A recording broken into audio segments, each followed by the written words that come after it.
Name is Adam Gerhardt, and last name is spelled Gerhardt.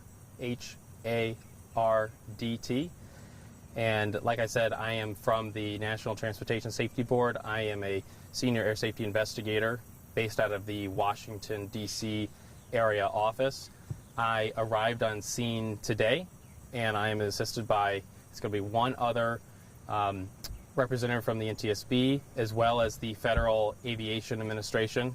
The team is going to be comprised of myself as well as several specialists from the NTSB headquarters. So I'd like to go into the preliminary information that I have, the factual information that we've learned to date. So the airplane was a Dassault Falcon, or Dassault Falcon 20 turbine aircraft, a jet. The registration number was November 283 Sierra Alpha, so it's 283 SA. The two pilots were fatally injured. The departure point for this airplane was Lubbock, Texas, and it was destined for the airport that is nearby, about a quarter mile away, which is the Thomson McDuffie Airport. The accident time was about 6 a.m. this morning. We are trying to narrow that time down exactly. There are no distress calls known that we're aware of. This was a cargo flight, and we have recovered the cockpit voice recorder, the CVR, and that will be transported to Washington, D.C. for attempted download. So right now, like I said, we're in the preliminary fact-finding stage.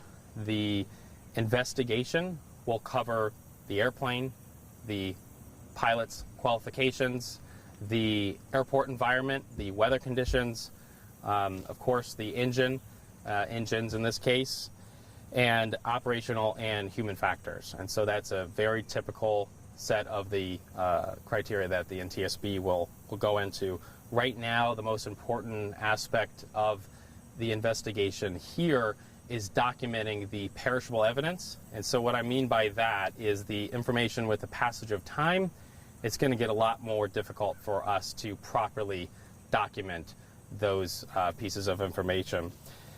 Once we are done here, we do expect to be on scene for anywhere from 2 to 4 days. We'll be here as long as it takes, of course, but the wreckage will be transported to Griffin, Georgia, where our investigation will continue.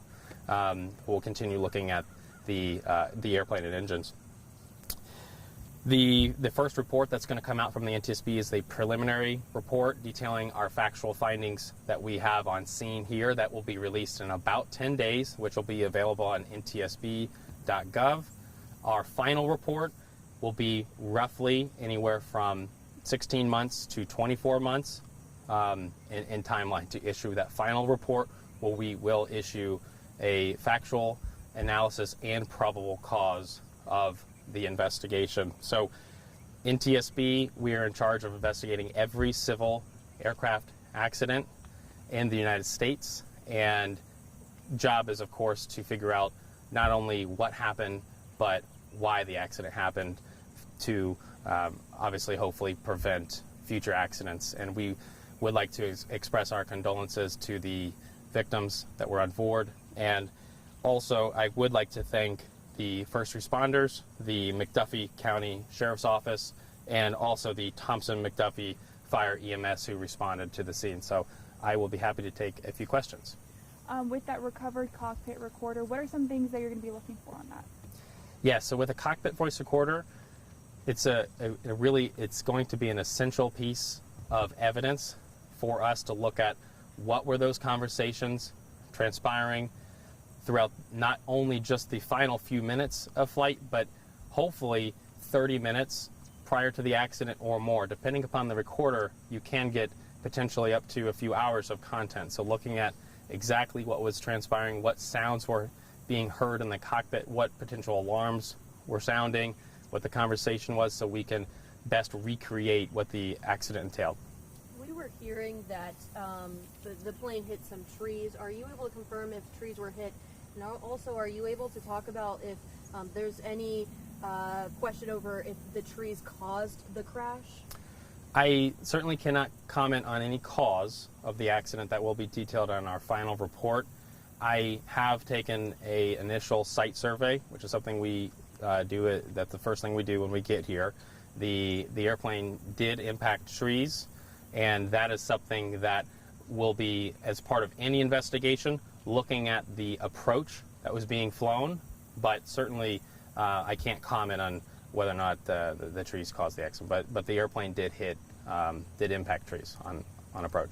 How long was the plane? How long of a flight is that, as far as from Texas to Augusta? Do we have any information? Was it arriving on time, or was it any delays? Or have any information? Sure. So looking at whether or not there were delays, what was the weather encountered along the route of flight will absolutely be a part of the investigation. We don't know those specific details yet, but it's basically your standard, a few hours from Texas over to this part of the country. So definitely will be part of that final report, looking at what was the expected arrival time, what was the weather en route, what was the estimated time of arrival versus the actual time of arrival. And then from here, we can kind of see a little bit of it, but being there at the site, can you describe what you're seeing in terms of what the plane's looking like right now? Yes, so the wreckage is highly fragmented. There is no evidence of a post-crash fire. So in that sense, that is a very helpful thing for investigation, that right now we don't see any evidence of fire. So documenting the condition of flight controls, documenting the cockpit and what instruments are indicating will be crucial going forward from here. But it was the wreckage is highly fragmented. So there are pieces kind of all over. Yes, it's a scattered debris field. Yes. One last question for you from me. I can see the runway just shortly down that way. They were obviously very close to making it. As an investigator, what does that typically tell you about the scene when a plane crashes so close by to where the airport is? Yeah, so in this case, we do have evidence that the airplane was on approach to land. And so what will be key in this investigation will be looking at the airport environment, the cockpit voice recorder of what the pilots were planning to do, the lighting available. The accident did occur at night, and so the different guidance systems that are available to the pilot will all be part of that investigation. Of course, we haven't gotten to that stage yet. Right now, we're going to again focus on the perishable evidence, but certainly will be part of looking at exactly what were the conditions, what were the pilots facing for that approach to land. How long do you think the wreckage will be here at this site? It'll be here. The wreckage will be here for about 2 to 4 days. It really depends on the equipment that we can get here, and then safely move that to the recovery facility in Griffin, Georgia. And one last question: as far as for the citizens of this community, is there anything that they need to know as far as safety, maybe fumes or spillage, or is there anything that they need to know, possibly that maybe make sure that they're safe or something? Yes, it's a good question. So the accident site, of course, aviation accident sites themselves behind the tape is a very dangerous environment. There's lots of sharp objects and different things like that where we, of course, need to protect ourselves. But again, for the community, as long as you stay outside the tape, which will be greatly appreciated by us, that'll definitely be just fine. So. When would you anticipate this road reopening? I can't comment on when the road will be open. That'll be up to the local sheriff's office on when they can do that, and we certainly appreciate their help, and we'll be coordinating with them on when our activities will be wrapping up. Like I said, probably in the next 2 to 4 days. So, thank you. Thank you so much. Yeah.